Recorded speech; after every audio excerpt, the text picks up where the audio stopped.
10 টাকা। 2 মাসের উপার্জন দিয়ে চলে বেশ কয়েক মাস। শীত পড়তেই জলপাইগুড়ি শহরের বিভিন্ন জায়গায় চোখে পড়ে সাদা রঙের ভাপা পিঠার।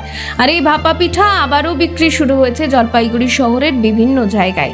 তবে যারা এই ভাপা পিঠা বিক্রি করেন তারা বলেন এই পিঠা বছরে 2 মাস বিক্রি হয়, নভেম্বর ও ডিসেম্বর। এই মাসেই উপার্জন করে চলতে হয়, সংসার চালাতে হয় কয়েক মাস, কারণ শীত ছাড়া এই পিঠা বিক্রি হয় না। বিভিন্ন চালের গুঁড়ো দিয়ে এই সাদা রঙের পিঠা হয়ে থাকে।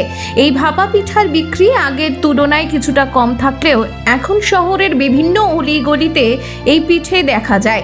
বিক্রিও অনেকটাই বেড়েছে। 10 টাকা দামে বিক্রি হয় এই পিঠা, যার ভেতরে দেওয়া হয় গুড়, নারকেলের গুঁড়ো, কিশমিশ ইত্যাদি। কিছু মানুষের কাছে এর স্বাদ অতুলনীয়। কিছু কিছু মানুষ সকালে উঠেই আগেই পিঠা কিনতে বাজারে ছোটেন। বিক্রি কেমন? মোটামুটি হয় আর কি করবেন। কিভাবে বানান আপনারা? আমার চাউলের গুঁড়া, চালটাকে গুঁড়া করি, তারপরে ওটাকে ঝুরি করতে হয়, ঝুরি করে নিয়ে আসতে হয়, যেখানে বানাইতে হয়, গরম গরম খাই। আচ্ছা, আপনি বললাম কি চাল ব্যবহার করেন? এটা স্বর্ণ পায়জাম।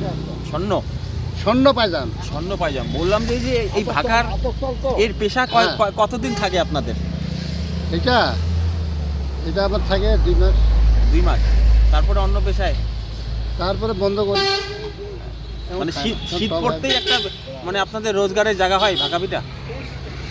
যা হয় 2 মাসের যা কামাই হয় ওইটা দিয়ে চলে, 3 মাস 4 মাস চলে।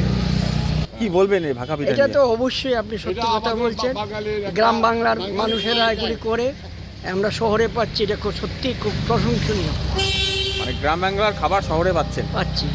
কেমন স্বাদ খেতে? এটা স্বাদটা মানে ভাষায় প্রকাশ করা যেন না খেলে, তবে সত্যি সত্যি খুব স্বাদ। এটা যে স্টিম দিয়ে তৈরি হচ্ছে, ভিতরে খেজুরে গিয়ে গুড় নারিকেল দ্বারা থাকে, একটা অপূর্ব স্বাদ আছে। ও, আপনি কোথা থেকে এসেছেন? আমার বাড়ি ত্রিপুরা, আগরতলা। আমি এসেছি এখানে আমার সম্বন্ধীর ছেলের বিয়ে। রাস্তায় দেখলাম ভাপা পিঠা তৈরি করছে। এটা আমাদের বাঙালি জাতির একটা প্রধান খাদ্য, মোটামুটি সকালবেলার একটা খুব দারুণ খাওয়া। এটা আমরা সচরাচর পাই না, এটা খেতে খুব ভালো লাগে, তাই খাচ্ছিলাম। ভালো লাগে। আপনাদের এখানে পাওয়া যায় আগরতলায়? হ্যাঁ, পাওয়া যায়, অ্যাভেলেবল।